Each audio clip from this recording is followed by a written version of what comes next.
पहला सौदा में आप सबका स्वागत है। बाजारों के खुलने की तैयारी प्री ओपनिंग सेशन में, लेकिन उससे पहले बता दें आपको, कोटक महिंद्रा बैंक के executive vice chairman Uday Kotak का मानना है कि हाल ही की गिरावट बाजार में अब अपने फंडामेंटल वैल्यूज के बेहद आसपास पहुंच चुकी है और इस लिहाज से निफ्टी का निचला स्तर 6600 से 6800 के आसपास है। ये सुनना बड़ा इंटरेस्टिंग है उदय कोटक से। Our equity research believes Nifty earnings for March 2017 to be around 470 rupees a share. And their fundamental view, which I share, is the fundamental value of the market is somewhere around 14 and a half times 470 rupees, which gives you a fundamental floor in a sense of around 6,600 to 6,800 Nifty. Now markets can move on either side of this fundamental value, but for the first time we are seeing our markets now begin to look at valuations which are significantly more fundamental rather than momentum. Now, can 6,800 reflect to be 7,200? Yes. Can 6,800 be 6,500? Yes. But broadly, we feel we are coming to some sort of a range on fundamental value in the marketplace. तो एक base बनाने की कोशिश कर रहा है 6600 से 6800, ये वो स्तर हो सकता है जहां तक निफ्टी जा सकता है और उसके बाद एक रिकवरी देखने को मिल सकती है। ये राय उदय कोटक जी की। लेकिन आप देखिए इस समय एसजीएक्स निफ्टी क्या संकेत दे रहा है। 7 बजे के आसपास करीब 40 अंक ऊपर था और इस समय 20 अंक की बढ़त है, तो ऊपरी स्तरों से ये थोड़ा फिसलता हुआ नजर आ रहा है। जापान का बाजार देखिए अनिल लाल निशान में सुबह से ही ट्रेड कर रहा है, क्योंकि येन में आप देखिए थोड़ी मजबूती देखने को मिली है और हांगकांग के बाजार भी अब लाल निशान में आते हुए तो कुछ खास अच्छे संकेत मिल नहीं रहे हैं एसजीएक्स निफ्टी को एशियाई पैक से, और इसीलिए आप देखिए यहाँ पर मजबूती जो है वो थोड़ी सी कम होती हुई। आपके कितने बॉलर्स थे आज टीम में? 8। Very good. तो चलिए देखते हैं आज किस तरह का प्रदर्शन होता है बाजार में। लेकिन फिलहाल प्री ओपनिंग सेशन में खुलने की तैयारी। रुपए की चाल पर भी रखेंगे नजर, जहां कल हमने अच्छी खासी कमजोरी देखी थी। 68 रुपए 37 पैसे, ये था कल का क्लोजिंग लेवल करेंसी मार्केट का, और आज देखना होगा वहां पर क्या कहीं कोई सुधार के संकेत मिलते हैं या फिर थोड़ी और कमजोरी होती है। प्री ओपनिंग सेशन में शुरुआत होने वाली है भारतीय बाजारों की, और कल की तेज गिरावट के बाद क्या आज रिकवरी टिकाऊ होगी, 7100 के पार निकल पाएंगे? ये सबसे बड़ा सवाल है, क्योंकि पहला लेवल वही है जिस पर आपकी हमारी सबकी नजरें होंगी। चलिए पहली टिक आ चुकी है बाजार में इस वक्त, और 38 अंक ऊपर है सेंसेक्स और निफ्टी 5 अंक नीचे, ये दिख रहा है इस वक्त आपको। कौन से स्टॉक सेक्शन में? केन इंडिया 3.5% मजबूत, टाटा पावर 2% ऊपर है, टेक महिंद्रा में 1.5% की तेजी और भेल में इजाफा दिखेगा 1.5% का। लेकिन आईसीआईसीआई बैंक, जो हमारे एक्सपर्ट्स लगातार कह रहे हैं, किरण भी कह रहे थे कि बड़ा कमजोर दिख रहा है, 3.5%, भाविन कह रहे थे 3.5% नीचे दिख रहा है आईसीआईसीआई बैंक का स्टॉक। एसबीआई 2% नीचे है, तो बैंक्स पर दबाव बरकरार रहेगा। रुपए की शुरुआत कमजोरी के साथ 12 पैसे नीचे 6850 के लेवल के बेहद करीब पहुंचता हुआ रुपया, तो रुपए पर नुकसान बरकरार है इस वक्त और यहां पर दबाव बनता हुआ दिख रहा है। 6885 28 अगस्त 2013 को ये ऑल टाइम लो था, और आप देखिए रुपए ने जिस तरह से कल खराब प्रदर्शन दिखाया, 31 पैसे कमजोर हुआ, अब वो ऑल टाइम लो के पास जाने की कोशिश कर रहा है। कल 29 महीने के निचले स्तर को इसने छुआ था और लगता है कि रुपया और कमजोर होगा तो नया ऑल टाइम लो भी बना सकता है। एफआईएस की जिस तरह से बिकवाली हो रही है, बिल्कुल, और पूरे दुनिया भर में करेंसीज कमजोर हो ही रही हैं डॉलर के मुकाबले में, तो उसका असर हमारे यहाँ पड़ रहा है, तो वो एक और फैक्टर बड़ा है जिस पर आपको नजर रखनी चाहिए। टाटा स्टील इस वक्त 5% नीचे दिख रहा है, देखना होगा इतना नीचे वाकई में खुलता है या नहीं। और उसके अलावा 3% का नुकसान आपको दिखेगा एचडीएफसी में इस वक्त। और ये तमाम स्टॉक्स हैं जो एक्शन में दिख रहे हैं। थोड़ी देर में एक्शन सेटल होता हुआ दिखेगा प्री ओपनिंग सेशन में, लेकिन उससे पहले जो स्टॉक्स मैंने चुने हैं जहां पर मैं राय लेना चाहता हूं, उनमें से भाविन एक है जेएसपीएल। फंड्स की तरफ से डाउनग्रेडिंग की खबरों के बाद कल स्टॉक में पिटाई हुई है, अच्छी खासी पिटाई हुई है 6-7% की। क्या करना चाहिए वायदा कारोबार के ट्रेडर्स को? क्या अभी भी शॉर्ट करें या फिर इंतजार करें उछाल का? जिंदाल स्टील और हालांकि किसी भी मेटल काउंटर में कोई कमिटेड लिवरेज पोजीशन लेने की राय पिछले कुछ समय से हम नहीं दे रहे हैं, पर और उसके वाजिब रीजन भी है। कहीं ना कहीं एक फ्यूचर्स में शॉर्ट कवरिंग साइकिल में स्टॉक जो गया हुआ है वहां से बाहर निकलने की कोशिश हो रही है, पर वो कोशिश भी नाकाम है। तो रिस्पाइट्स हैं, रिस्पाइट्स को ट्रेड करना है तो कर भी सकते हैं, और मेटल्स के काफ़ी सारे स्टॉक्स ऐसे हैं जहां पे ऑप्शंस में बहुत सारी लिक्विडिटी है। हाँ, थोड़े से महंगे ज़रूर है, और वो महंगे ज़रूर इस वजह से है क्योंकि वोलेटिलिटी ज़्यादा होती है, तो उसके फ़ायदे भी हैं।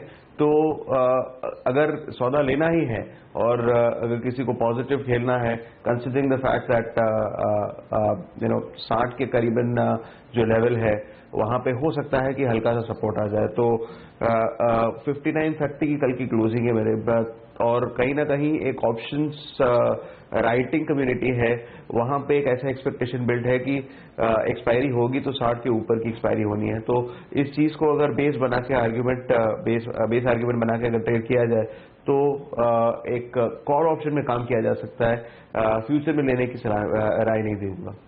चलिए, तो ये रहा है जिंदल स्टील एंड पावर पर कंट्रोवर्सीज में है कंपनी पिछले कई दिनों से, लेकिन आप देखिए रुपए पर नजर बनाकर रखिए, ये कमजोरी की तरफ और आगे बढ़ रहा है। 4 सितंबर 2013 के बाद सबसे ज्यादा नीचे इस समय रुपया पहुंच गया है, और सबकी नजर है 6885 के स्तर पर जो 28 अगस्त को इसने बनाए थे 2013 में।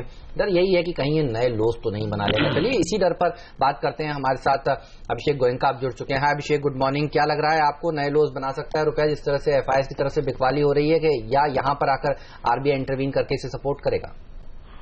देखिए, जहां तक मार्केट्स का सवाल है, चारों तरफ मार्केट तो उतनी खराब नहीं है, किंतु रुपया की एक अलग चाल चल रही है इस समय।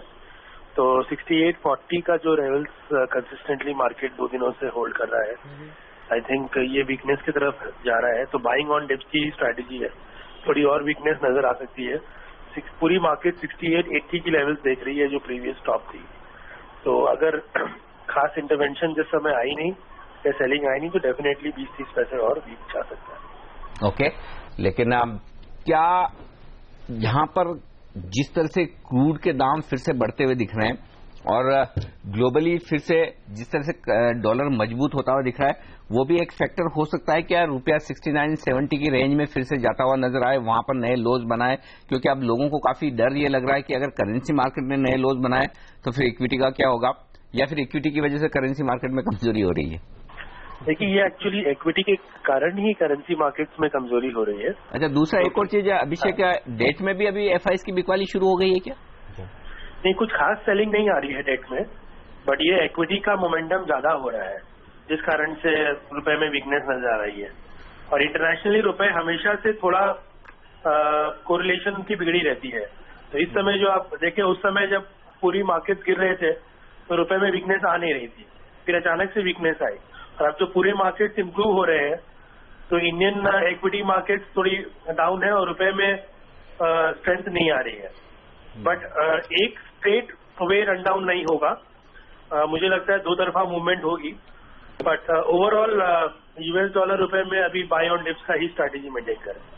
ऑलराइट, चलिए शुक्रिया आपका इस जानकारी के लिए। तो करीब करीब 29 पैसे दूर है अपने ऑल टाइम लोज से रुपया 6885 के स्तर के ऊपर आपकी नजर होनी चाहिए।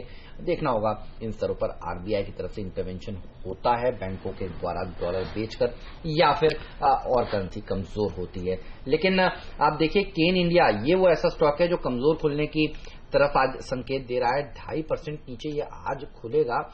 कच्चे तेल में जो बढ़त देखने को मिल रही थी वो दरअसल गायब होती हुई दिखी है। कल के इंट्राडे सेशन में भी आप देखिए विजय, और आज जो बैठक होने वाली है उसमें भी लग ऐसे ही रहा है, संकेत ऐसे ही मिल रहा है कि ईरान दरअसल प्रोडक्शन कट तो नहीं करेगा, बल्कि बात तो ये भी चल रही है कि जो उनका सैंक्शन से पहले $3.8 मिलियन का जो स्तर था वो वापस से अचीव कर सकता है, यानी 1 lakh million barrels per day वो और क्रूड उत्पादन कर सकता है। ये डर अभी भी बरकरार है, और ईरान का तेल अगर भारतीय बाजारों में आता है और दुनिया भर के बाजारों में आता है तो थोड़ी चिंता हो सकती है। केन इंडिया को किस तरह से आप अप्रोच करेंगे, क्या राय देते हैं? आई वुड रिकमेंड कि दूर रहें इस काउंटर से। काफी कमजोरी दिखाई है इस स्टॉक ने पिछले 1-1.5 साल में। मुझे लगता है कि ये सब 100 भी एक बार को आ सकता है अगर क्रूड में कमजोरी बरकरार रहे तो। और नो डाउट चिंताजनक बात है, केन के जो रिजल्ट्स भी आए थे उसमें भी काफी प्रॉफिट हिट हुए थे, तो मुझे नहीं लगता कि इसमें कोई फिलहाल लॉन्ग पोजीशन बनती है। जहां तक शॉर्ट करने की बात है, मैं कहूंगा कि इंट्राडे बेसिस पे इसमें कुछ शॉर्ट पोजीशंस बनाई जा सकती हैं। मगर एक बात और मैं बोलना चाहूंगा हेमंत, अगर ईरान प्रोडक्शन बढ़ाने की बात कर रहा है, there are countries like Venezuela जो लोग प्रोडक्शन कट करने की बात कर रहे हैं। तो काफी वॉलेटिलिटी है, खबरों का बाजार बहुत गर्म है, इसके चलते क्रूड में भी वॉलेटिलिटी हम देख रहे हैं कि अच्छी वॉलेटिलिटी हो रही है। तो इसीलिए मैं कहूंगा कि काफी इसको प्रिकैरियसली प्लेस्ड है, इसको स्मार्टली प्ले करना चाहिए, और अगर शॉर्ट करना है तो इंटरडे पोजीशंस इंटरडे के लिए शॉर्ट करके इसमें प्रॉफिट बुक करके बाहर आ सकते हैं। ओके तो ये है राय इस वक्त आपके लिए, लेकिन देख लेते हैं आज ट्रेडिंग के मौके आपके लिए कहां हैं, और ट्रेडिंग के लिए सबसे बेहतरीन अगर कोई जगह है जहां पर आपको एडवाइस मिलती है तो वो है स्टॉक 2020, और हर सुबह 7:30 बजे आपको ये मैच जरूर देखना चाहिए। लेकिन कोई बात नहीं, अगर आपको इतना जल्दी उठने में मुश्किल है तो 7:30 बजे का जो आज का हमारा मैच है उसका रिकैप आपको बता देते हैं स्टॉक 2020 का।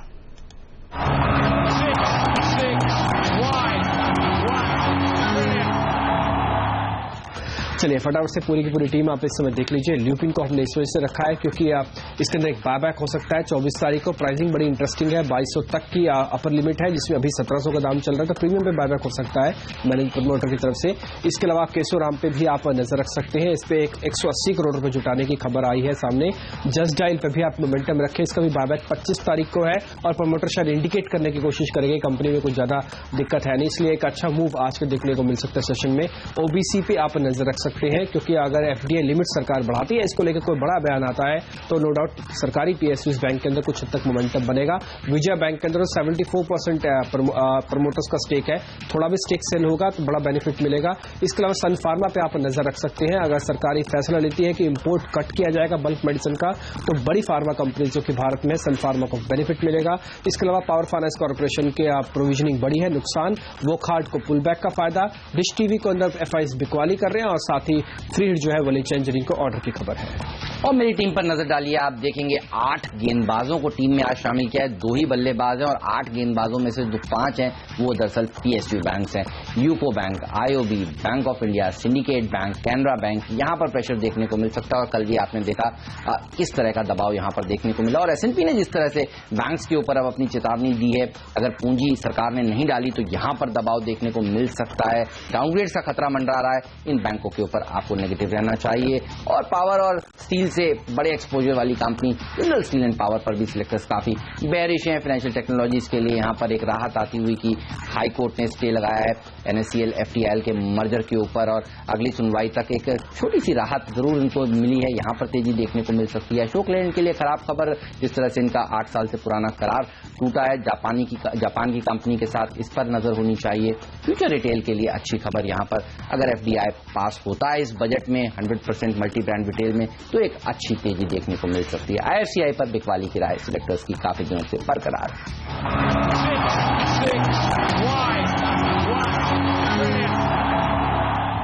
चलिए, तो ये थे वो स्टॉक 2020 के 20 इंटरेस्टिंग आइडियाज जो आज आपको इंट्राडे में कमाई का दमखम रखते हैं। लेकिन आप देखिए इस समय जापान के बाजार पर नजर डालिए, करीब करीब 200 पॉइंट फिसला है ये मार्केट। अनिल, एशियाई बाजार अब आप देखिए धीरे धीरे कर ऊपरी स्तरों से फिसलते जा रहे हैं। हांगकांग में गिरावट और गहराती जा रही है, और स्ट्रेट टाइम्स का मार्केट भी देखिए 0.5% कमजोर है।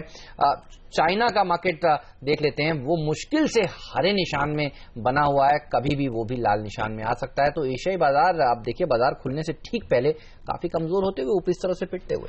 बिल्कुल, तो साफ तौर पर दबाव बढ़ रहा है, और यही वजह कि शायद प्री ओपनिंग सेशन में हम उतने मजबूत है नहीं जितना अब से 2 घंटे पहले थे। 40 पॉइंट ऊपर एसजीएक्स निफ्टी था, और प्री ओपनिंग सेशन में हम सिर्फ 10 पॉइंट ऊपर खुले हैं, और सेंसेक्स में महज 45 अंक ऊपर है। बैंक निफ्टी एकदम फ्लैट शुरुआत कर रहा है, क्योंकि कहीं कोई खास तेजी का रुझान दिख नहीं रहा, तो दबाव साफ तौर पर है, मूड माहौल नेगेटिव साइड पर है। कौन से स्टॉक से जो दबाव बना रहे हैं? केन इंडिया 2.5% नीचे, क्योंकि आज जो ये एशिया की जो बैठक थी ईरान, तेहरान वगैरह के बीच में और इराक के बीच में, उसमें कोई खास कुछ निकल कर आया है नहीं। एसबीआई 1% नीचे दिख रहा है, मारुति नीचे है, तो ये सारे स्टॉक्स दबाव बनाने वाले हैं। बीपीसीएल जरूर 1% ऊपर दिख रहा है प्री ओपनिंग में। और बीपीसीएल में एक चीज और मैंने देखी थी, इनके एक कोई पाइपलाइन वाले प्रोजेक्ट को मंजूरी मिली है केरल में, 337 करोड़ का ये प्रोजेक्ट है, एनवायरमेंट मिनिस्ट्री की मंजूरी मिली है। इसी पर राय ले लूं एक में भाविन शाह से। भाविन, बताएं बीपीसीएल या फिर कोई और दूसरा ओएमसी स्टॉक तेजी या मंदी करने की राय आपकी? हाँ, दूर ही रहे। अच्छा खासा लॉन्ग सेटअप था जो कि बिगड़ा हुआ है। पिछली जो अब की बारी जो आखिरी फॉल आया उसमें काफी एक्सेसिव शॉर्ट्स हुए हैं, तो वोलेटिलिटी अपने मतलब बहुत ही ऊपरी स्तर पर रहेगी, ऐसा मान के चलना चाहिए। और नए शॉर्ट्स हैं तो इसकी रिलायबिलिटी भी क्वेश्चनेबल है। लॉन्ग अनवाइंडिंग स्ट्रक्चर था पिछले कुछ दिनों तक और अचानक से जो गिरावट आई है, तो बस किनारा करके खड़े रह के देखने की सलाह रहेगी। I wouldn't venture into either one of them. अगर सौदा करना ही है तो may be something like an IOC can work out, but still long या शॉर्ट करने से पहले थोड़ा सा ठहराव आना बहुत जरूरी है। किरण, देखकर बताइए कि एविएशन शेयरों में आज किस तरह से प्रदर्शन रहेगा। 15 तारीख को तो ETF के दाम में कोई कटौती नहीं हुई, ना ही कोई बदलाव हुआ है पेट्रोल डीजल के दामों में, लेकिन अब इस महीने के अंत में ये चर्चा जरूर चल पड़ी है कि शायद दाम बढ़ सकते हैं अब ETF के काफी दिनों की तेज गिरावट के बाद। कैसे अप्रोच करेंगे आप एविएशन शेयरों को, और सबसे वीक कौन सा लगता है चार्ट्स पर? सबसे वीक तो इंडिगो है, पर जेट के ऊपर मैं पहले बात करना चाहूंगा। जेट पे मेरा ख्याल वीकनेस जारी रहेगी। बहुत इंपॉर्टेंट रेजिस्टेंस है जो कि 571, 575। जब तक ये क्रॉस नहीं करता है तब तक जेट में कोई राहत वाली बात नहीं होगी। ऑन द लोअर साइड अच्छा सपोर्ट करीबन 513, 510 लेवल्स है। उसके नीचे अगर कंसिस्टेंटली ट्रेड करता है तो इजीली हम 450 के नीचे जाते दिखाई देंगे। इंडिगो की जो बात की, इंडिगो भी एक ऐसा स्टॉक है जहां पे वीकनेस है, और हमने वापस एक बार जो पुलबैक रैली है वो वापस एक बार नए लोज टेस्ट करके एक पुलबैक रैली जो आई है वो करीबन लिस्टिंग लोज के करीब आई है। तो ये पुलबैक रैली कंप्लीट हुई है ऐसा मान के चलना चाहिए, और वापस एक बार 750 की ओर हम रुझान करते नजर आएंगे इंटरग्लोब एविएशन में। ओके, तो ये है राय इस वक्त एविएशन स्टॉक्स पर। चलिए, बाजारों की खुलने की तैयारी, बचे हैं कुछ ही सेकंड्स, और बता दूं प्री ओपनिंग सेशन से संकेत कोई खास है नहीं, मुश्किल से हरे निशान में खुल पाएंगे। अब बड़ा सवाल तो है कि खुलने के बाद क्या और नीचे की तरफ जाएंगे या कुछ रिकवरी होने वाली है। फिलहाल कोई खास रुझान इस वक्त नजर आ नहीं रहा तेजी या मंदी की तरफ। बैंक निफ्टी 1/4 एकदम फ्लैट खुलने के संकेत दे रहा है, और मिड कैप इंडेक्स 1/4% ऊपर। ये है इस वक्त संकेत।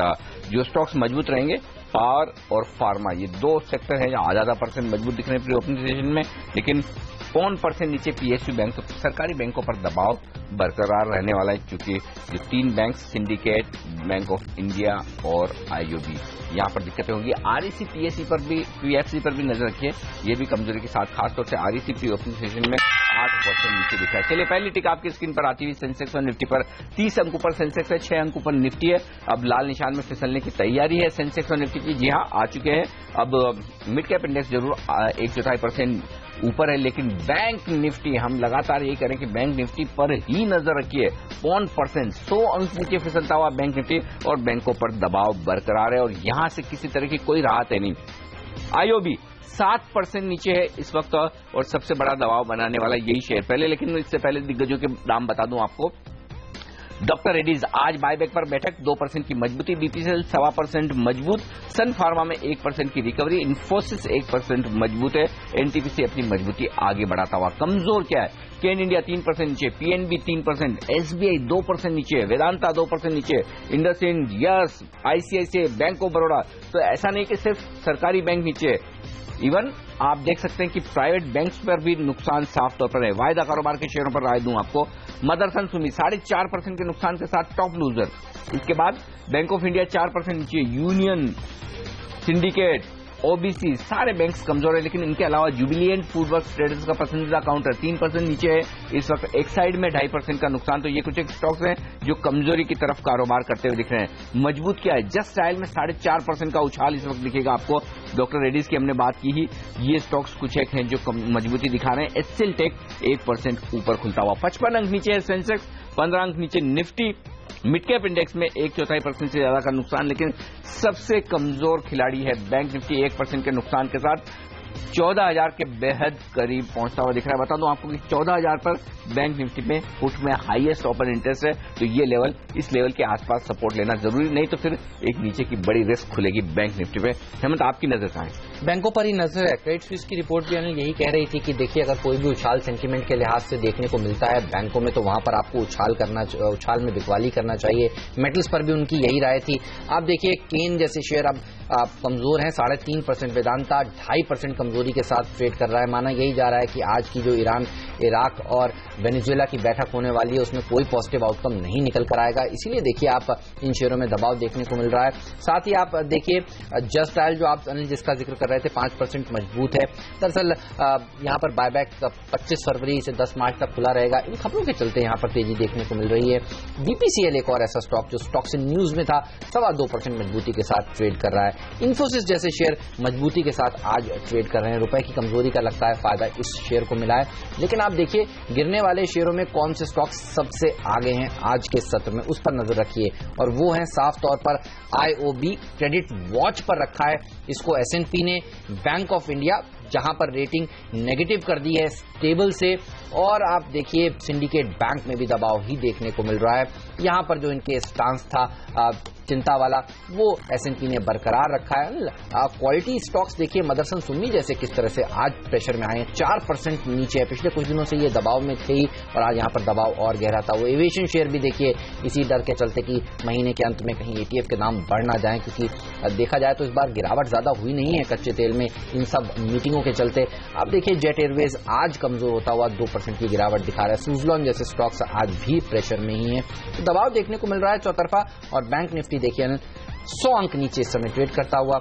एक बढ़ने वाले शेयर के सामने 2 गिरने वाले शेयर हैं, तो एडवांस डिक्लाइन रेशियो भी कमजोरी की तरफ इशारा करता हुआ। साफ तौर पर इसमें कोई डाउट नहीं। और बैंक निफ्टी से दबाव जो बन रहा है ठीक है, 14,000 होल्ड हो रहा है, लेकिन कब तक ये देखना इंटरेस्टिंग होगा, क्योंकि यहाँ पर जो हमने कहा वायदा कारोबार के डेटा के मुताबिक एक अहम सपोर्ट बनता है। लेकिन अल्टीमेटली बैंक निफ्टी की कमजोरी तभी खत्म होगी जब 14,500 14,600 के पार निकल कर ये टिक पाए।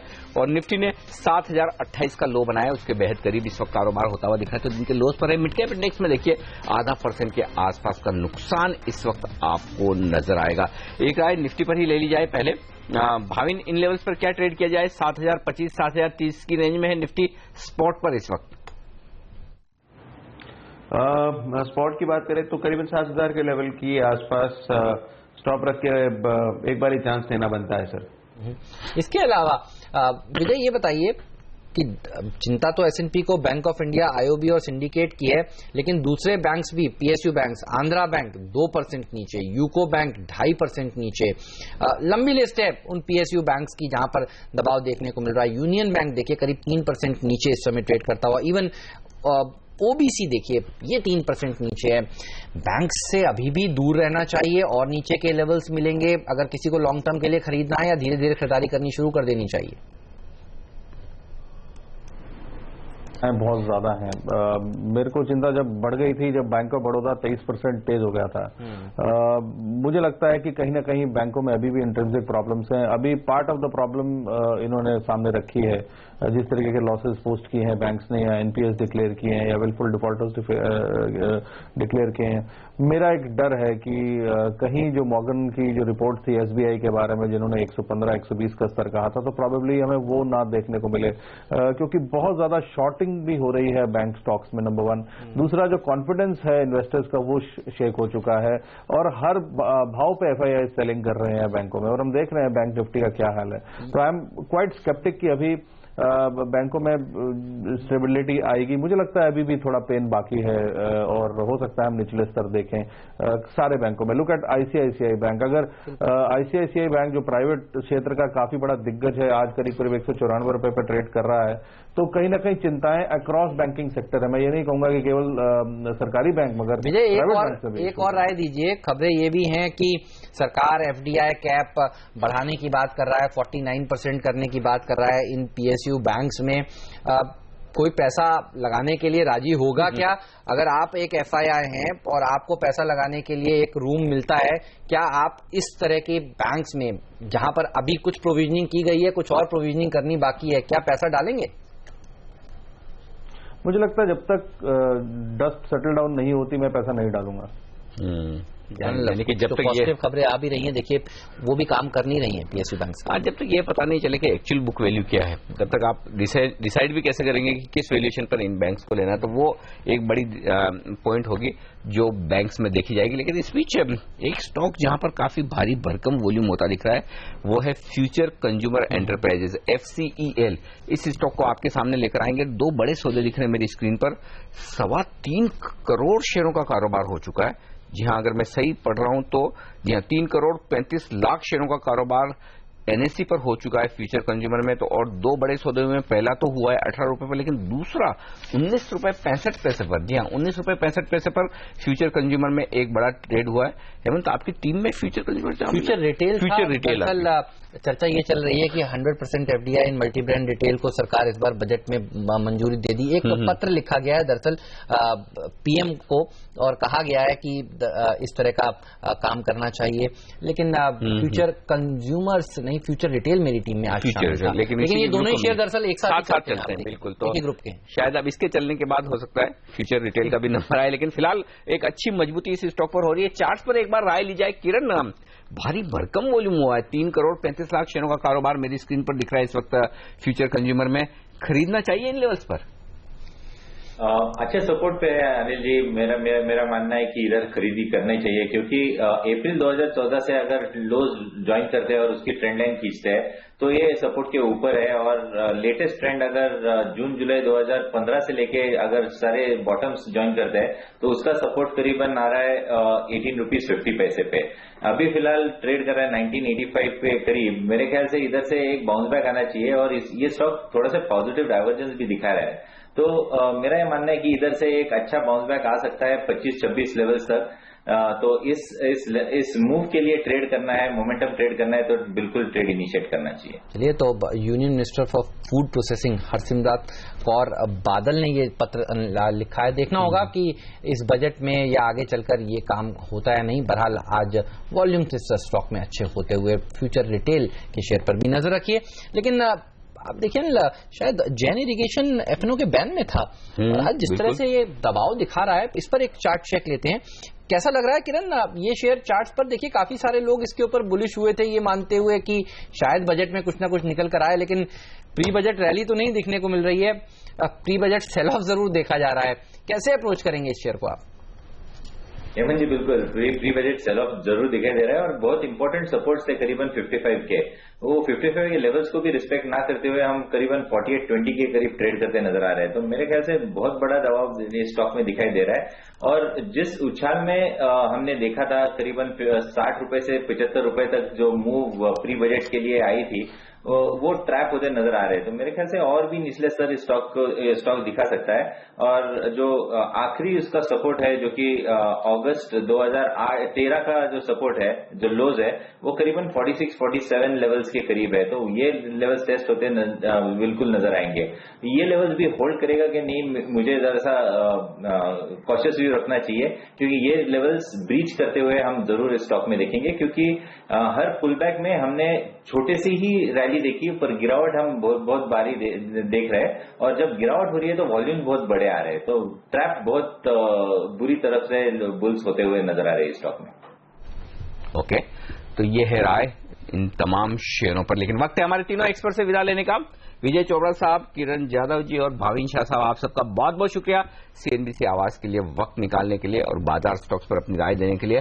और इस बीच रिकवरी के मूड में थोड़े से आते दिख रहे हैं बाजार। 16 अंक नीचे अब बचा है, सेंसेक्स 8 अंक नीचे निफ्टी है। लेकिन रिकवरी टिकाऊ तो तभी होगी जब बैंक निफ्टी अच्छी मजबूती दिखाए, वहां नहीं है। और ब्रॉडर मार्केट में मिड कैप इंडेक्स में जो नुकसान है वो भी दिक्कत की बात है। तो गिरने वाले शेयर है 840 और बढ़ने वाले महज 330 इस वक्त। और CNBC आवाज पर आ रहा है जल्द ही कमाई के साथ साथ इनाम जीतने का भी बेहतरीन मुकाबला। जी, अगर आप सेबी में रजिस्टर्ड एडवाइजर हैं तो आप प्रो एडवाइजरी चैंपियनशिप के लिए अपने आप को रजिस्टर कराएं और एक पाएं चमचमाती हुई मर्सिडीज कार जीतने का मौका।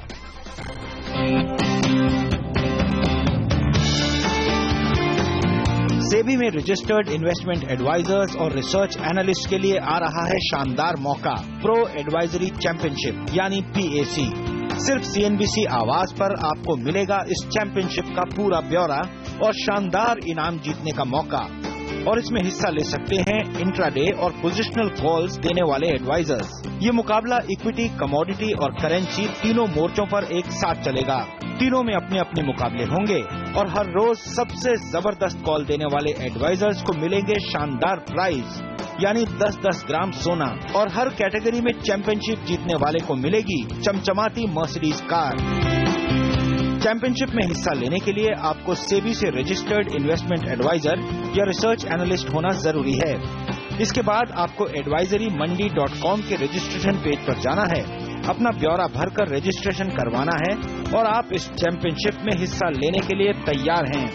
चैंपियनशिप का पहला सीजन 21 अप्रैल से शुरू होगा और सबसे बड़ी बात, इस चैंपियनशिप में हिस्सा लेने के लिए आपको कोई फीस नहीं भरनी। advisoryमंडी.com पर जाइए और जल्दी से अपना नाम रजिस्टर कराइए अगर आप सेबी में रजिस्टर्ड एडवाइजर हैं, और ये तमाम इनाम जीतने का बेहतरीन मौका आपके सामने। बाजार पर नजर रखिए, खुले जरूर कमजोर, अब थोड़ी सी सुधरने की कोशिश करते हुए, लेकिन लाल निशान में ही है कमोवेश बाजार। देखिए 7 अंक की गिरावट अभी भी निफ्टी में देखने को मिल रही है, 12 अंक नीचे सेंसेक्स है, और मिड कैप इंडेक्स में 1/4% की कमजोरी के साथ कारोबार हो रहा है। बैंक निफ्टी ज्यादा कमजोर है, उससे ज्यादा कमजोर है पीएसयू बैंक्स। चलिए इस सब पर बात करते हैं। हमारे साथ अब बीपी सिंह साहब जुड़ चुके हैं, ईडी और सीआईओ डीएचएफएल के। सर स्वागत है आपका सीएनबीसी आवाज पर। ये बताइए बाजार पर अब आपका क्या व्यू बन रहा है, कितना और डाउनसाइड आपको दिखता है, और पीएसयू बैंक्स पर भी राय दीजिए, क्या व्यू बन रहा है? जिस तरह से एसएनपी ने अब कहा है कि डाउनग्रेड का बड़ा खतरा है अगर सरकार पूंजी नहीं डालती है जल्द से जल्द, कैसे देख रहे हैं आप इन स्टेटमेंट्स को? नमस्कार। देखिए बाजार इस समय उस एक ऐसे फेज में गुजर रहा है जहां पे हम हर न्यूज के ऊपर निगेटिवली रिएक्ट करते हैं। ऑयल नीचे जाता है तो हम निगेटिव हो जाते हैं, ऑयल ऊपर जाता है तो हम निगेटिव हो जाते हैं।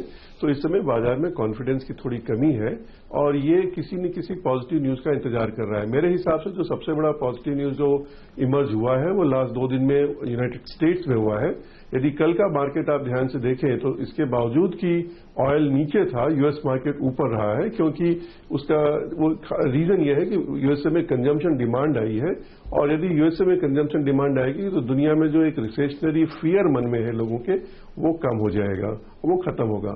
जहां तक पीएसयू बैंक्स की बात है, देखिए इस समय आरबीआई जो है पूरी बुक्स को क्लीन करने में लगा हुआ है, और अगला क्वार्टर भी जो है खराब होगा, क्योंकि इन बैंक्स को ऑब्वियसली राइट ऑफ लेना पड़ेगा।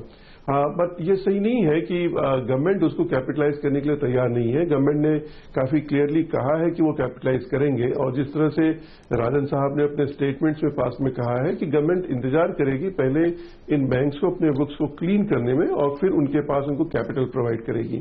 तो हमें इन बैंक्स में किसी भी तरह से क्रेडिट रिस्क नहीं दिखाई दे रहा। हालांकि इक्विटी मार्केट में थोड़ा सा वीकनेस अभी इन बैंक्स में कुछ दिनों तक बरकरार रहेगा, क्योंकि राइट नाउ ग्रोथ के ऊपर किसी का ध्यान नहीं है। इस समय क्लीनिंग अप हो रही है, और क्लीनिंग अप होने के बाद में ये बैंक्स डेफिनेटली पार्टिसिपेट करेंगे। जहां तक इन बैंक्स पे बाइंग या सेलिंग का प्रश्न है, लोगों को शॉर्ट टर्म व्यू पे ये बैंक इस समय तो कतई नहीं लेना चाहिए, क्योंकि अभी क्लीनिंग अप बाकी है। मीडियम टू लॉन्ग टर्म के पॉइंट ऑफ व्यू से ही यदि देखा जाए तो वैल्यूएशन बहुत ही अट्रैक्टिव है। बट जहां तक आज मार्केट की बात है, मीडियम टू लॉन्ग टर्म बहुत कम लोग सोच रहे हैं, अधिकांश लोग जो है शॉर्ट टर्म में ही रिएक्ट कर रहे हैं, इसलिए यहां पे कुछ भी कहना थोड़ा सा मुश्किल है। बिल्कुल सर, इस समय सब शॉर्ट टर्म के लिए सोच रहे हैं और लॉन्ग टर्म का ध्यान लोगों को नहीं है। लेकिन अगला बड़ा जो इवेंट है जिस पर सबकी नजर है वो बजट है। ये बताइए, बजट सेशन अब 23 तारीख से शुरू होगा, 29 को आएगा यूनियन बजट। क्या एक्सपेक्टेशंस हैं आपकी? क्या बजट ऐसा बनेगा जिससे एफआईआईज थोड़े खुश होंगे, उनकी जो बिकवाली का सिलसिला रुकेगा, या फिर आपको लगता है कि जब तक ग्लोबल मार्केट स्टेबलाइज नहीं होते एफआईआईज की बिकवाली जारी रहेगी? देखिए, एफआईआई की बिकवाली ग्लोबल मार्केट्स पे डिपेंड करती है। इसका इंडियन सिनारियो से इस समय कुछ लेना देना नहीं है। इनफैक्ट यदि आप ग्लोबल इन्वेस्टर से मिले तो वो सभी के सब इस समय इंडियन इकोनॉमी और मार्केट पे काफी पॉजिटिव है। प्रॉब्लम जो है वो अपने यहाँ अपने फंड्स में फेस कर रहे हैं। यदि आपके फंड्स में रिडम्पशन हो रहा है तो ऑब्वियसली आपको उस समय सेलिंग करनी ही पड़ती है, और इसकी सेलिंग हो रही है। ग्लोबली कई सारे फंड्स ऐसे क्वांटिटेटिव मॉडल पे भी चलते हैं, जिसमें कि जैसे ही कमोडिटी के भाव नीचे आते हैं, या जहां पे कि इन्वेस्टर जैसे सॉवरेन वेल्थ फंड है वो अपना रिडम्पशन डालते हैं तो उनको यहां पे बेचना पड़ता है। उस तरफ यदि आप ध्यान दें तो अभी उसमें थोड़ा और वक्त लगेगा स्टेबिलिटी आने में। जहां तक इंडियंस की बात है, यदि आप इंडियन बजट के ऊपर ध्यान दें तो देखिए इसमें कुछ एक रूमर्स जो मार्केट में फैली हुई है, हालांकि उसका कोई बेसिस नहीं है कि कैपिटल गेन्स टैक्स में काफी कुछ चेंजेस हो सकते हैं। अभी तक तो ऐसा कोई कारण नहीं है सोचने का कि ऐसा कुछ होने वाला है, क्योंकि गवर्नमेंट ने कोई इंडिकेशन नहीं दिया और हम कह भी नहीं सकते कि होगा या नहीं होगा। जहां तक फिस्कल डेफिसिट की बात है, जिसको लेकर के लोगों में चिंता है कि कदाचित फिस्कल डेफिसिट कंट्रोल में ना हो, हम उसको लेकर के चिंतित नहीं है, क्योंकि हमारा ये मानना है कि गवर्नमेंट के फाइनेंसेस बहुत ही अच्छे कंट्रोल में है, खास करके ऑयल प्राइस नीचे आने की वजह से। और ये 1 लाख करोड़ जो कि दिया जाएगा पे कमीशन की वजह से, वो बहुत इजीली इस हमारे टैक्स कलेक्शंस में अब्जॉर्ब हो जाएगा। इनफैक्ट उसकी वजह से इकोनॉमी में कम से कम 3 लाख करोड़ की एक्स्ट्रा डिमांड जनरेट हो जाएगी और गवर्नमेंट उस पर भी टैक्स कलेक्ट करेगी। तो इसलिए हम फिस्कल डेफिसिट को लेकर के चिंतित नहीं है। तो बजट यदि कैपिटल गेन्स पे कोई निगेटिव सरप्राइज नहीं आया तो बजट निश्चित तौर पे मार्केट के लिए पॉजिटिव इवेंट होगा। ओके, बिल्कुल। तो long term capital gains tax जो अभी 1 साल के बाद 0 है, उसको अगर सीमा बढ़ा दी जाती है तो चिंता की बात है, लेकिन अगर नहीं होता है तो एक पॉजिटिव सरप्राइज भी देखने को मिल सकता है। लेकिन सर, S&P ने जिस तरह से कल चिंता जताई है, खासतौर पर बैंक ऑफ इंडिया पर, IOB पर, सिंडिकेट बैंक पर और पूरे के पूरे बैंकिंग सेक्टर पर, इसको आप किस तरह से देखते हैं? कल आप देखिए, दरअसल 2 खराब खबरें आई हैं बैंक्स के लिए, PSU बैंक्स के लिए। एक सुप्रीम कोर्ट की तरफ से एक्शन और दूसरा S&P का ये रिपोर्ट। इन दोनों पर आपकी राय जानना चाहता हूं। अब सुप्रीम कोर्ट जिस तरह से इस मामले को अपने हाथ में ले रहा है, ये पॉजिटिव आप समझेंगे या और चिंता की बात हो सकती है, कुछ और स्केलेटन सामने आ सकते हैं निकलकर? देखिए, सुप्रीम कोर्ट से पहले हमारा मानना है कि ये गवर्नमेंट और RBI दोनों ही इस चीज के ऊपर काफी जागरूक है और काफी मेहनत कर रहे हैं। ये पहली बार हो रहा है इंडियन इकोनॉमी में जहां की बैंक्स को काफी एम्पावर किया गया है और बैंक्स को इंसिस्ट किया गया है कि आप राइट ऑफ करें। यदि गवर्नमेंट ये चाहती तो इस समय बहुत इजीली कुछ 30-40 हजार करोड़ रुपए बैंक में डाल देती और NPA राइट ऑफ करने के लिए उनको और वक्त दे देती, 2-3 साल और बिता सकते थे। क्योंकि इकोनॉमी में जो ये कंपनीज है जो आप राइट ऑफ कर रहे हैं, अधिकांश कंपनियां पिछले 5-7 साल में वीकनेस में आई हैं। और पिछले कन्वर्सेशन में हमने हमेशा पॉइंट आउट किया है कि कैसे इंडिया में 10 में से 6 कंपनीज ऐसी थी जो कि ओवर लेवरेज थी और जिन्होंने की गलत इन्वेस्टमेंट किए थे और या उनके बिजनेसेस जो है अनवायबल हो गए हैं। तो ये एक नेचुरल प्रोसेस है और जिसको कि RBI और गवर्नमेंट काफी अच्छा हैंडल कर रही है और सुप्रीम कोर्ट की मॉनिटरिंग एक वेलकम चीज ही होगी, क्योंकि जहां तक हमारा मानना है प्रोसेस काफी सही जा रहा है। जहां तक आपकी क्रेडिट रेटिंग एजेंसी की आपने बात कही, देखिए credit rating agencies generally react करती हैं। तो ये जो चीजें हैं जो बैंक में राइट ऑफ है, ये क्राइसिस, ये पिछले 3-4 साल से हम सबको पता है। तो क्रेडिट रेटिंग एजेंसी जब यूजुअली कहते हैं कि बॉटम बना देती हैं, तो ये अच्छी बात है कि अब सभी लोग इसको रिकॉग्नाइज कर ले रहे हैं। तो अब यहां से जो है इंप्रूवमेंट होने का ही वक्त होगा। बिल्कुल, क्रेडिट रेटिंग एजेंसी सबसे आखिरी में जागने के लिए जानी जाती हैं, हमने देखा है। चलिए, शुक्रिया सर आपका CNBC आवाज पर आने के लिए और आज इन तमाम मुद्दों पर अपनी राय शेयर करने के लिए। बाजार पर नजर रखिए, कमजोरी और गहराती हुई दिख रही है। 172 अंक नीचे इस समय बैंक निफ्टी ट्रेड कर रहा है, 1.25% की कमजोरी, और यही भारतीय बाजारों पर दबाव भी बना रहा है। सेंसेक्स अब 100 अंक नीचे है और निफ्टी 7000 को तोड़ने की तैयारी करता हुआ 36 अंक की गिरावट यहां देखने को मिल रही है। जब बाजार खुला था तब 1 बढ़ने वाले शेयर के सामने 2 गिरने वाले शेयर थे और अब आप देखिए एडवांस डिक्लाइन रेशियो और कमजोरी की तरफ इशारा कर रहा है। 1 बढ़ने वाले शेयर के सामने 3 से ज्यादा गिरने वाले शेयर हैं। ये जो गैप है देखिए, ये धीरे धीरे बढ़ता जा रहा है। तो कमजोरी भारतीय बाजारों पर हावी होते हुए मिड कैप्स में ज्यादा तेज गिरावट है। बनस्पत दिग्गजों के 1% से ज्यादा नीचे मिड कैप इंडेक्स ट्रेड कर रहा है और PSU बैंक्स की हालत आज भी कमजोर है। PNB जैसे दिग्गज देखिए 3.5% गिरावट के साथ, SBI भी 2.5% गिरावट के साथ आज ट्रेड करते हुए। इंडसइंड बैंक जैसे प्राइवेट सेक्टर बैंक्स में भी आप देखिए कमजोरी ही आज के सेशन में देखने को मिल रही है। लेकिन सलाह यही है कि बाजार के में अब आपको क्या करना चाहिए, सेंटीमेंट कैसे सुधरेगा, क्या बजट सेंटीमेंट सुधार पाएगा, भारतीय बाजारों में FIIs जो रूठे हुए हैं क्या बजट के बाद वापस आएंगे? इन तमाम मुद्दों पर हमने बात की 3 दिग्गजों से, एडलवाइज सिक्योरिटीज के चेयरमैन राजेश शाह, प्रेसिडेंट विकास खेमानी और SBI म्यूचुअल फंड के CIO नवनीत मोहनोत से। आइए सुनते हैं।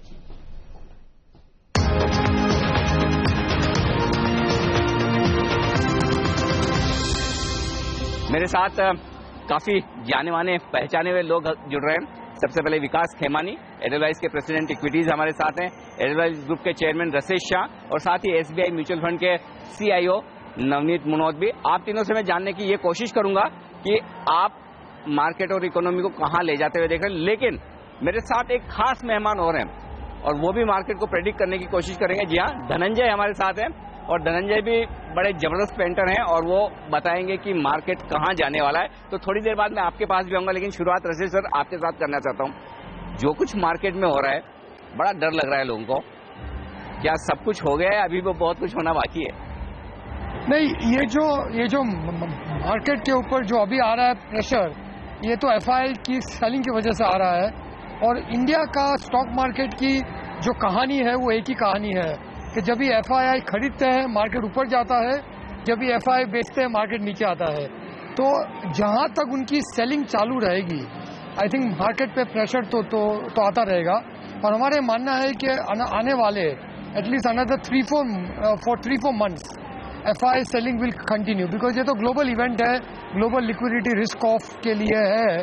तो वो सब जो FII के आउटफ्लो हो रहे हैं उसका मार्केट पे तो आएगा प्रेशर, लेकिन इंडिया की सिचुएशन अभी भी ओके है। ये जो लास्ट 6-8 महीनों में जो भी इवेंट हुआ है, ऑयल प्राइस फॉल हुआ है, ग्लोबल स्लोडाउन हुआ है, इससे इंडिया पे कुछ इतनी असर है नहीं। इंडिया की जो इकोनॉमिक सिचुएशन है वो जो 6 महीने पहले थी वैसी है, लेकिन ये जो FII सेलिंग है इसका प्रेशर मार्केट पे आता रहेगा। तो FII की सेलिंग ये सबसे बड़ा इस वक्त पॉइंट है। लेकिन विकास, चूंकि आप तो सारे FII से दिन रात बात करते हैं, हिंदुस्तान के सबसे बड़े डोमेस्टिक इंस्टीट्यूशनल ब्रोकरेज हाउस हैं, FII इतना क्यों बेच रहे हैं जब सब कुछ रसेश सर कह रहे हैं कि हमारी इकोनॉमिक सिचुएशन ठीक है, कुछ बिगड़ा नहीं 6 महीने में, फिर इतनी बिकवाली क्यों? ये इंडिया को लेकर नहीं है। आप जैसा देखेंगे कि इमर्जिंग मार्केट्स ओवरऑल के तरफ जो माहौल है वो काफी खराब है, सब जगह डीलेवरेज हो रही है और करेंसी डिप्रिसिएशन हो रही है। तो जो इमर्जिंग मार्केट फंड्स होते हैं उनमें से काफी रिडम्पशन चालू है, चूंकि इंडिया उसका एक पार्ट है और पिछले 2-3 सालों में इंडिया में इमर्जिंग मार्केट फंड्स की तरफ से काफी इन्फ्लो आया था।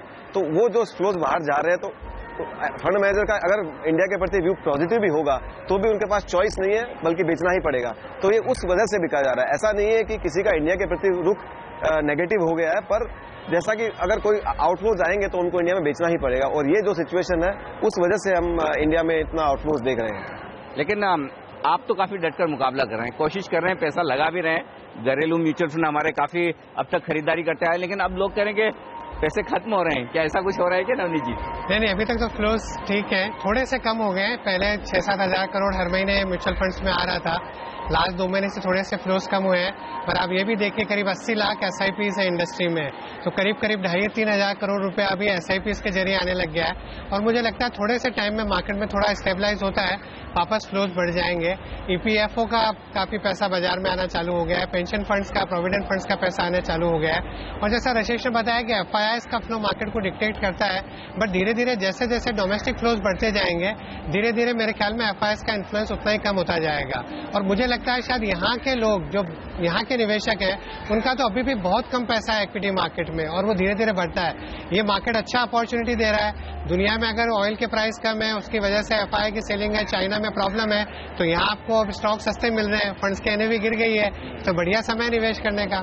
लेकिन वैसे सर बहुत लोग जो कह रहे हैं कि ग्लोबल सिचुएशन और भी खराब हो सकती है, और अगर यहाँ से 5 या 10% अमेरिका के बाजार और टूट जाए, या फिर चाइना में अब फिर से कमजोरी वाले हालात हो जाए, तो फिर क्या हमारे लिए टिके रहना मुश्किल होगा, या फिर एक नीचे की रिस्क अभी भी खुली हुई है? अभी भी ये क्या है, अभी जो इंडियन स्टॉक मार्केट है, अभी ये काफी अट्रैक्टिवली वैल्यूड हो गया है।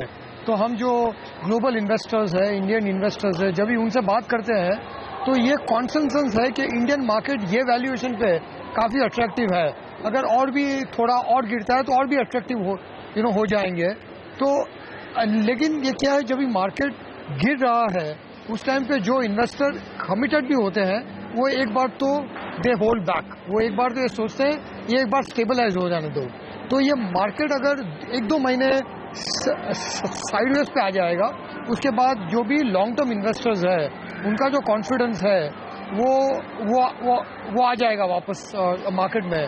तो अभी एक तो हमें उसके लिए थोड़ा वेट करना है, और उसके साथ में ये जो भी ग्लोबल सिचुएशन खराब होती है वो एक्चुअली मीडियम टर्म और लॉन्ग टर्म में इंडिया के लिए अच्छी है। ऑयल प्राइस नीचे है और सब इकोनॉमिक स्लो डाउन होती है तो उसमें इंडियन इकोनॉमी और भी अच्छी दिखेगी। लेकिन जब ही मार्केट गिर रहा है तो इंडिया भी उसमें साथ में है। एक बार मार्केट स्टेबलाइज हो जाएगा, India will look very attractive again. लेकिन विकास, काफी लंबे समय से हम सुन रहे हैं कि बस एक आध क्वार्टर की बात है, एक आध क्वार्टर की बात है, अब अगली तिमाही, एक दो तिमाही के बाद कंपनियों की कमाई ठीक होगी। अब इस रिजल्ट सीजन से क्या आपको ऐसा कोई संकेत मिल रहा है कि वाकई में हालात अगले 2 क्वार्टर बाद सुधर जाएंगे? मुझे लगता है ये बात सही है, आपकी एक्सपेक्टेशन काफी टाइम से चल रही है, पर आप देखेंगे तो इसके अंदर कमोडिटी प्राइसेस का शार्प फॉल हुआ, उसकी वजह से आप देखेंगे तो इन्वेंट्री का लॉसेस हो रहा है कंपनीज को, वॉल्यूम पिकअप स्लो हो रहे हैं, डीलेवरेजिंग का इम्पैक्ट हो रहा है। तो मुझे लगता है और ये 2-3 क्वार्टर शायद इससे पुश हो जाएगा। जो रियल अर्निंग मुझे लगता है सेकेंड हाफ ऑफ फाइनेंशियल 16-17 के अंदर थोड़ा इम्पैक्ट होना चालू होगा, क्योंकि और ये इस साल सरकार हो सकता है एक फिस्कल डेफिसिट का थोड़ा बूस्ट मिले, तो जिसकी वजह से इकोनॉमी में डिमांड भी पिकअप होने की संभावना है। तो इसका मुझे लगता है ओवरऑल इम्पैक्ट थोड़ा डिलेड और होगा, हो सकता है 2 क्वार्टर, हो सकता है 3 क्वार्टर, वो कहना बहुत मुश्किल है। पर श्योरली जो काम हो रहे हैं वो स्ट्रक्चरल है, पॉजिटिव डायरेक्शन में है, और ये सब लॉन्ग टर्म इनेबलर्स हैं। तो अगर सपोज 16-17 में भी नहीं होता, 17-18 में बिल्कुल एक अच्छा अर्निंग का माहौल बन सकता है। और ये आप देखेंगे तो विश्व के कोई दूसरे देश में इस तरह का माहौल ग्रोथ का कहीं दिखता नहीं है। उस पर्सपेक्टिव से इंडिया का ग्रोथ माहौल काफी अच्छा है। तो भारत की फंडामेंटल स्टोरी काफी मजबूत है, लेकिन एफआईआई जिस तरह से देखिए दुनिया भर के बाजारों में बिकवाली कर रहे हैं, उसकी मार भारतीय बाजारों को भी झेलनी पड़ रही है। और इस समय भी अगर आप देखें तो प्रेशर में है। दिन के सबसे निचले स्तर पर 7,000 का जो स्तर था जिसका जिक्र हम कर रहे थे कुछ ही देर पहले, देखिए वो अब टूट चुका है और 23,000 के नीचे सेंसेक्स जाने की तैयारी करता हुआ अब 200 पॉइंट की बड़ी गिरावट बैंक निफ्टी दिखा रहा है। और पीएसयू बैंक इंडेक्स देखिए करीब 3% नीचे है। सबसे कमजोर कड़ी आज फिर से देखिए पीएसयू बैंक ही है। एसएनपी ने जिस तरह से चिंता जताई है कई बैंक्स के ऊपर, और बैंक ऑफ इंडिया की तो रेटिंग को नेगेटिव किया है स्टेबल से, वो तमाम ऐसे स्टॉक्स हैं, bank of India, IOB, syndicate bank, जहां पर जबरदस्त प्रेशर देखने को मिल रहा है। केवल 5 ही स्टॉक्स हैं निफ्टी में, या 7 शेयर हैं अभी निफ्टी में जो हरे निशान के साथ कारोबार कर रहे हैं, और उसमें फार्मा शेयर अव्वल है।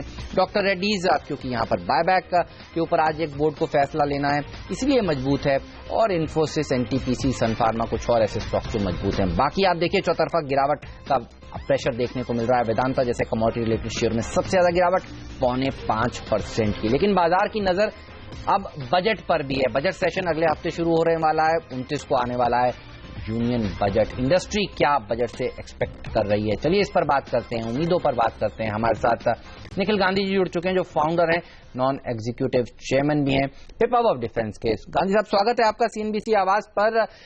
हमने देखा है मोदी जी जब से सत्ता में आए हैं तब से जो उनका बजट है उसमें डिफेंस को लेकर बहुत प्राथमिकता दी गई है। ये बताइए इस बार क्या सुनना चाहते हैं आप वित्त मंत्री जी से बजट में?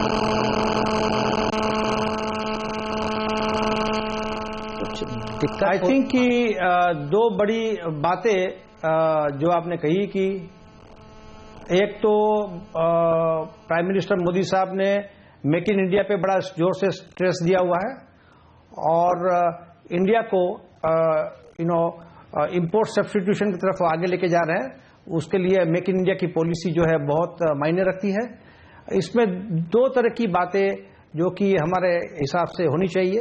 एक तो कि इंडिया में अगर ये मेक इन इंडिया के तहत इंपोर्ट सब्स्टिट्यूशन करना है, इंडिजिनस मैन्युफैक्चरिंग करना है, और ऑल्सो अगर एक्सपोर्ट के लिए भी एक अपने आप को रेडी करना है, तो इंडिया में मैन्युफैक्चरिंग फैसिलिटी नई बनानी होगी।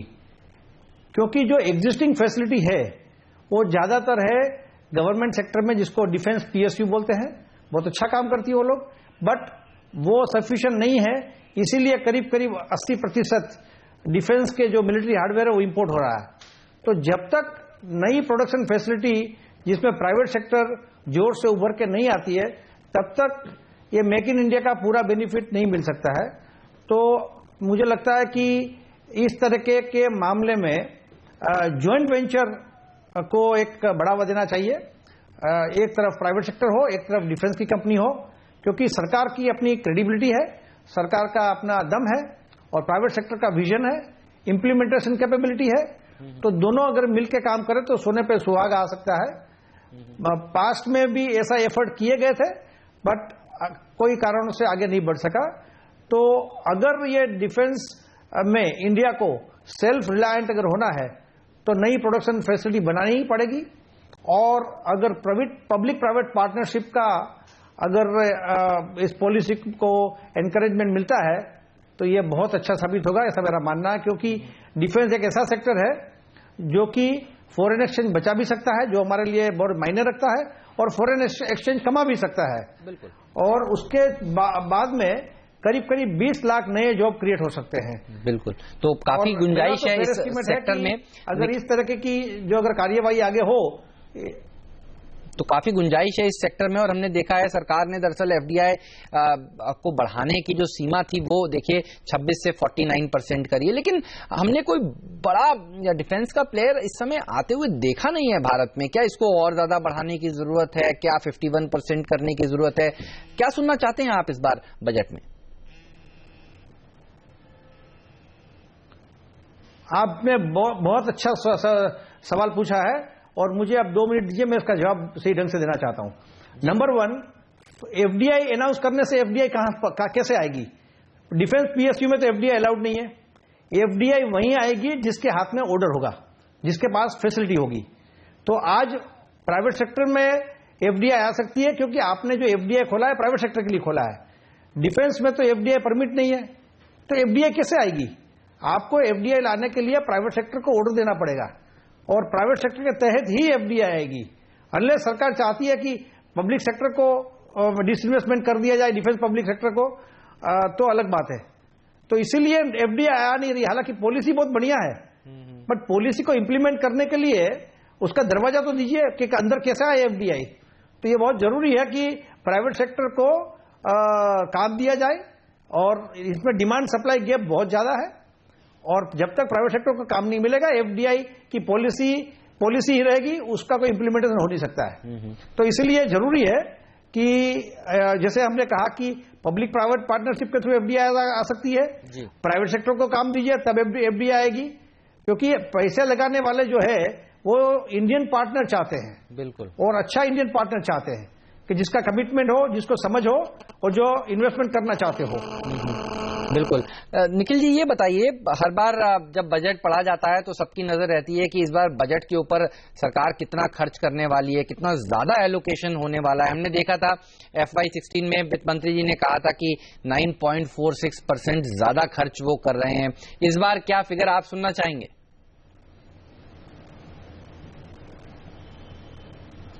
देखिए, फिगर तो सरकार के जिम्मे पर है कि जो उचित हो वो करे, बट हमारा कहने का मतलब है कि इतनी अच्छी पॉलिसी के बावजूद पूरा बेनिफिट मिलने के लिए कुछ सजेशन जो हम अभी दे रहे हैं वो एक बड़ा बेनिफिट रहेगा कंट्री के लिए, आर्म फोर्सेस के लिए और प्राइवेट सेक्टर के लिए, और जो एफडीआई लाने की जो आप बात कर रहे हैं उसके लिए। तो जो भी बजट है वो बहुत ही काफी बजट है, और कंट्री की रिक्वायरमेंट भी बहुत काफी है। इंडिया की जियोपॉलिटिकल चैलेंजेस डेली बढ़ रही है, तो हमारी आर्म फोर्सेस को रेडी होने के लिए मॉडर्न इक्विपमेंट चाहिए, टाइमली इक्विपमेंट चाहिए, और जो स्पेसिफाइड कॉस्ट के अंदर चाहिए, बिल्कुल, जिसमें प्राइवेट सेक्टर का एंट्री और अच्छी तरह से एंट्री वो बहुत ही जरूरी है। ये भी बताइए, हमने देखा इस हफ्ते ये भी ऐलान किया गया सरकार की तरफ से कि डिफेंस प्रोक्योरमेंट पॉलिसी जो है वो 2 अप्रैल से लागू हो जाएगी। ये पॉलिसी कैसी लग रही है आपको, और इससे कितना फायदा मिलेगा आपके सेक्टर को?